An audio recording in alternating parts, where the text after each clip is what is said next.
Hey, what's up? This is Dr. Taylor Crick at the Washington Wellness Center, and this is our segment, Ask Dr. Taylor Anything, where we take your frequently asked questions and give me 3 minutes to answer them off the top of my head. So, today's question is... Here's a question we got from our Instagram page. Is Prozac a bad antidepressant for someone with thyroid issues? Okay, so question from our Instagram page, is Prozac a bad antidepressant for thyroid patients? Go. So, first off, that's a horrible question to ask over Instagram. And what we told them was, we can't give you Instagram advice. And first off, I don't give that advice anyway. Is Prozac the right antidepressant for you? I mean, that's a question for your psychiatrist or your general practitioner or whoever prescribed it. We don't go near questions like that. We don't advise on prescription medication.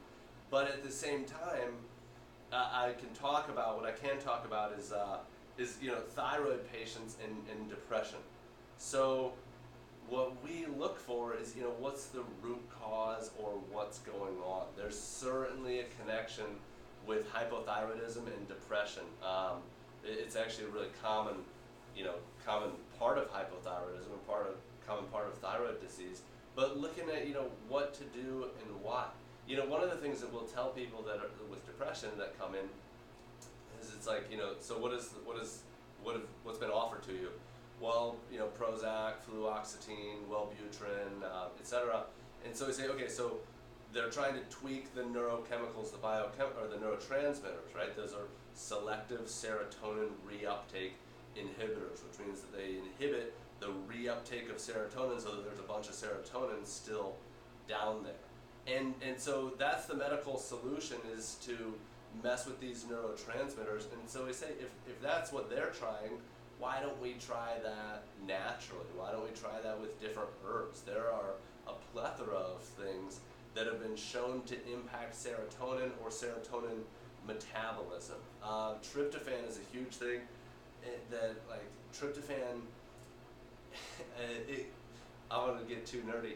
Tryptophan can go two ways. It can go down one pathway towards 5-HTP, towards serotonin and towards melatonin and 5-hydroxyindolactate, 5-HIA. But also it can go another direction down what's called the kynurenine pathway, which is neuroinflammatory. And so sometimes it's a B6 dependent thing, it's a cortisol dependent thing, it's IDO, which is the enzyme dependent thing.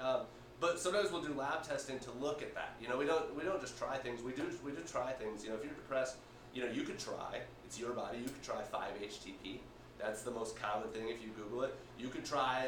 We have a probiotic. That's the first ever probiotic that's been clinically shown to improve symptoms of depression. There's a lot of things that you can try. The first thing that I think that everybody should try is just get your diet right.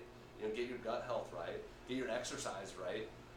Massively important, but then you keep working out from there and look at what is the root cause. So, bad answer to your question, I don't know if Prozac's the right antidepressant for you. What's causing your thyroid condition? What's imbalance, and what do we need to do to correct it? Time.